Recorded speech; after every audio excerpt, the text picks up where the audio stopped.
आणि हैदराबाद गॅझेटच्या अंमलबजावणीच्या बाबतीत जो जी.आर. आहे तो ओबीसींवरती अन्यायकारक आहे असा मतप्रवाह ओबीसी नेते आणि ओबीसी संघटनांमध्ये सुद्धा आहे. या जी.आरच्या विरोधात ओबीसी नेत्यांनी नाराजीची भावना व्यक्त केली आहे आणि या जी.आर विरोधात ओबीसी नेते असोत किंवा संघटना आक्रमक झाल्यात. पण याच वेळेला ओबीसी नेत्यांमध्ये एकसंधपणा किंवा एकवाक्यता नसल्याचं चित्र सुद्धा दिसू लागलंय. आम्ही समाधानी आहो.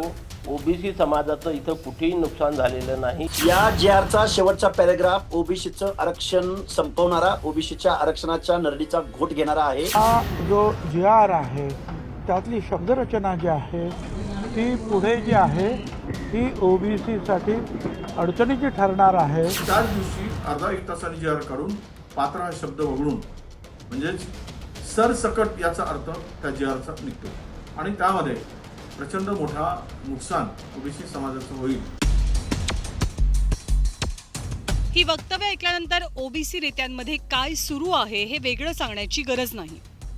मनोज जरांगे पाटलांच्या आंदोलनानंतर सरकारनं मराठा आरक्षणासंदर्भात जी.आर काढला. त्यानंतर ओबीसी संघटना आणि नेत्यांनी आपापली भूमिका मांडली. पण त्यांच्यात एकवाक्यता नसल्याचं चित्र आहे. ओबीसी महासंघानं सरकारच्या निर्णयाला बळ देणारी भूमिका मांडली. आम्ही समाधानी आहो. ओबीसी समाजाचं इथं कुठेही नुकसान झालेलं नाही याच्याकरता की जी प्रचलित पद्धत आहे त्या पद्धतीमध्ये जाऊनच त्याला जात प्रमाणपत्र घ्या. ओबीसी महासंघानं जरी ही भूमिका घेतलेली असली तरी महायुती सरकारमधील मंत्री छगन भुजबळ आणि काँग्रेसचे आमदार आणि ओबीसी नेते विजय वडेट्टीवार मात्र चांगलेच आक्रमक झालेत. हा जो जी.आर आहे त्यातली शब्दरचना जी आहे ती पुढे जी आहे ती ओबीसीसाठी अडचणीची ठरणार आहे. आज जरी सगळे आम्ही कुणी सांगत असले सरकार की कुणालाच त्रास नाही, कोण सांगतं मराठ्याचे सगळे प्रश्न सुटले, कोण म्हणतो 3 कोटी लोक आता ताबडतोब ओबीसी झाले, आता 3 कोटी. ते जर खरं असेल तर हे खोटं आहे आणि हे खरं असेल तर ते खोटं आहे. तर त्या खऱ्या खोटं नक्की काय आहे ते शोधण्याचा आमचा प्रयत्न. मराठा समाजाला काय द्यायचं सरकारने तो त्यांचा प्रश्न आहे. परंतु या जी.आरमुळे पात्र शब्द काढल्यामुळे महाराष्ट्रामध्ये सरसकट सर्व मराठा समाज आता ओबीसीमध्ये येणार आहे. असे नवीन नवीन सगळ्या समाजांना एखाद्या कॅटेगरीमध्ये घालून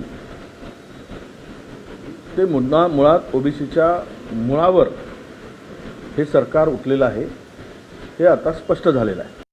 या जी.आरचा शेवटचा पॅराग्राफ ओबीसीचं आरक्षण संपवणारा, ओबीसीच्या आरक्षणाच्या नरडीचा घोट घेणारा आहे. ऑलरेडी आता बोगस सर्टिफिकेटचा सुळसुळाट 25,000पासून 5 लाख रुपयापर्यंत या सर्टिफिकेटचा रेट महाराष्ट्रामध्ये चाललेला आहे. हे मी जबाबदारीने सांगतोय. आणि ओबीसीचं रिझर्वेशन या जी.आरच्या माध्यमातून आज रोजी संपलेलं आहे. ओबीसी नेत्यांचं लक्ष जरी एक असलं तरी त्यांच्यामध्ये एकजूट काही दिसत नाही. नुकतंच बबनराव तायवाडेंच्या नेतृत्वात राष्ट्रीय ओबीसी महासंघानं साखळी उपोषण केलेलं. तर लक्ष्मण हाकेंनी बारामती आणि बीडमध्ये ओबीसी समाजाचा मोर्चा काढला. सोमवारी काँग्रेस नेते विजय वडेट्टीवारांनी मुंबईत ओबीसी नेत्यांची बैठक बोलावली. या बैठकीचं तायवाडेंना निमंत्रण देण्यात आलेलं नव्हतं. तर दुसरीकडे या बैठकीचं निमंत्रण नसल्याचं ओबीसी नेते प्रकाश शेंडेंनी सांगितलंय. तर भुजबळांसोबत संपर्क झाला नसल्याचं वडेट्टीवारांनी म्हटलं. तायवाडेंची भूमिका जी पूर्वी होती ती आता आम्हाला दिसत नाही.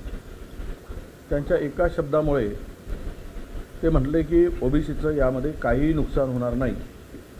आता ते त्यांच्या चष्म्यातून बघतात की सरकारी चष्म्यातून बघतात की स्वतःच्या चष्म्यातून बघतात हे त्यांनाच माहीत. आत्तापर्यंत मला तर काय अशा बैठकीचं निमंत्रण नाही आहे.